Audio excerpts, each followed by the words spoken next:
И последнее. Сотрудники полиции Омиконского района примерили длинные бороды и красные шубы. Переодевшись в Дедов Морозов и Снегурочек, они поздравили с предстоящим Новым годом подростков, состоящих на учете в комиссии по делам несовершеннолетних. С подробностями Светлана Поцелуева.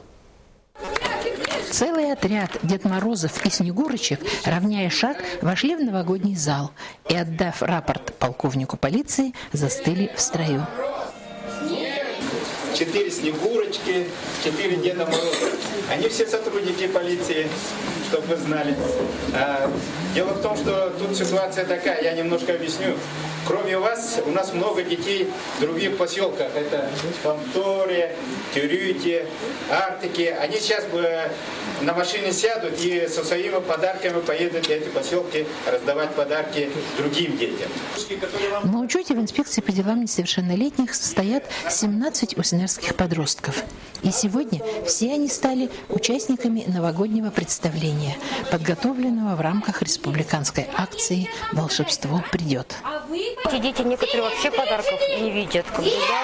И вот хочется им тоже сделать немножко праздник, чтобы они пришли на данное мероприятие, повеселились, порадовались, поиграли, получили подарки. Это очень приятно для ребенка. Немного зажатые в начале, ребята поддались обаянию Снегурочки и скоро с удовольствием веселились. Чтобы они нас, сотрудников полиции, не видели не только этих,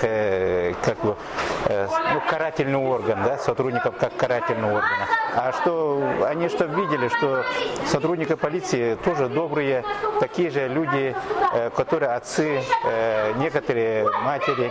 Поэтому, когда к ним, этим ребятишкам по-доброму относятся, у них, наверное, что-нибудь проснется в душе, наверное. Как уверил нас Николай Иванович, подобные мероприятия для трудных подростков планируется проводить и в летнее время. В каждом ребенке должно победить доброе. Ему нужно только помочь. Светлана Поцелуева, Павел Комин, НВК «Саха», Уснера.